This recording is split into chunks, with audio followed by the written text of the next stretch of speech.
The body has limitations, the mind does not. We focus so much on what goes on from the neck down that we forget it all starts from here. Everything starts from here. If you're not mentally ready, you're never really physically prepared. And that's where the preparation starts. I firmly believe that everybody in this room, everybody on this planet has a gift. It's your job to figure out what that gift is. Then it becomes your job to decide whether you're going to act on that or not. Everyone sees the work that you put in, but it's what you don't see is going to determine how far you're going to get. I hear stuff all the time. People say, oh, look in the mirror and you'll see why you're not succeeding. I don't believe that, okay? It's what you don't see in the mirror. That's what's holding you back.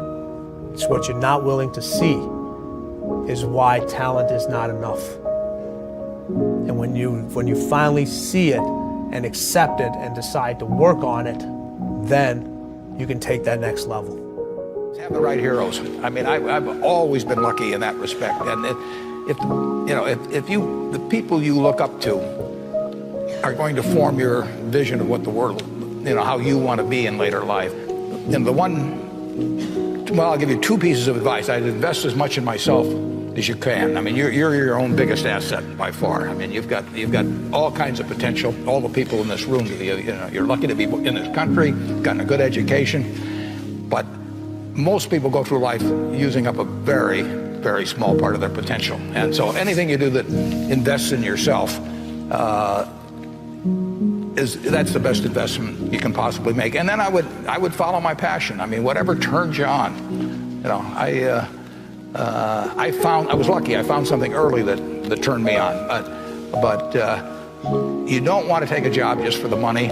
You don't want to take a job for an organization that you really don't feel good about, or work for people that you don't feel good about. You really want to be excited when you get out of bed every morning. And it won't necessarily be the job that you have 10 years later, but you'll be learning so much as you go along. And I took a job with Ben Graham, my hero, and I never asked the salary, and I found at the end of the month when I got my first paycheck what I was earning, because I just knew it was the right thing to be doing. So I would follow your passion. Yeah, who you spend time with is who you become. Because whoever you spend time with affects your beliefs and your values, and your need for their love, their attention, their significance will affect. If I'm going to play tennis and I play someone worse than I am on a regular basis, I am not going to get better. Right. So you play Agassi. Yeah, you do that. Even if you play terrible, your skill sets are going to grow significantly because of your desire to connect and to play at that level.